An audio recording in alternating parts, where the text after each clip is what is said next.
Hey friends, Laura asked me to do this vlog for you guys about foster care. So let me give you a quick version of my family. My name's Amberly. I'm married to my husband Matt, and we have 6 kids. We have 3 biological and 3 foster kids. These kids are 2, 3, 4, 6, 8, and one will be 10 next week. She's 9 right now. So it's pretty crazy at my house. We really felt that God laid on our heart to foster a long time ago, and we were scared. God persisted, and we looked into it, and ultimately through some close friends of ours, we took the leap of faith and went ahead and got certified to foster. It has been a journey. We set out to foster originally thinking that we would be fostering 1, maybe 2 kids. We said that we would accept a sibling set if it was the right situation, but we never ever thought that we would get 3. We were literally doubling the number of kids we had overnight, and the day that I called him, they were on my porch that afternoon. I spoke with my husband at about 1-ish o'clock. They were on my porch at my house about 4-ish o'clock. They haven't left since. And that's kind of how foster care works. Like, we had to readjust everything in our house. Closets, life, everything, car, to accommodate. And so it was really crazy. I'm never going to tell you that foster care is easy, ever. What I will tell you is that it's worth it.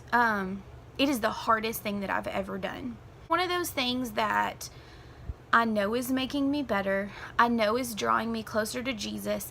I know is making me stronger, but there are times I rage against the feelings and what goes on in my heart. And it's just a battle that I have to fight daily. I will say that I can really feel God working in my life. When this first started, I laid in my bathroom floor and sobbed a lot. It was hard. It's hard to raise other people's children. So when we first got our kiddos, we were terrified of everything. And you know what I was terrified most of? Their biological parents. So we were terrified of their biological parents, and for a year of having them, I lived in fear. I didn't want to go to Walmart. I looked over my shoulder everywhere I went, afraid that someone was going to recognize us. And so their mom was incarcerated for the first 3 months that we had them, but after that, visits started, and chaos started in my house as a reaction to visits, and I just hid. And I mean, literally hid. Like, I wouldn't take them to Walmart with me because I was afraid we would be recognized. And it gave me so much anxiety. Right before we went to court in March, I really felt like God had started laying on my heart, like, what are you afraid of? And the song, Fear is a Liar, was playing. I think they played it every 3rd song on K-Love during that period of time. And it just became very apparent to me that I was afraid and I wasn't trusting Jesus with these things. And so I began to pray and just really be convicted that I needed to meet their biological mom, which is like basically the one thing I said I wasn't going to do this entire time. Which is funny because that's always the thing that Jesus tells me to do, is the thing that I put my foot down over.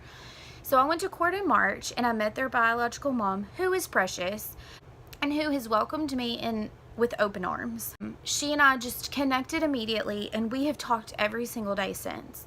And it's so funny because I literally am like, what was I afraid of? She had wanted to meet me for a while because she wanted to know where the kids were. Like, she wanted to know the face of the woman that was caring for her children every day, which I get, but I couldn't get over my fear. And I just decided, my phrase that I use a lot with my friends is jump without a parachute. When Jesus tells you to jump, you just jump. And I jumped, and it was so worth it.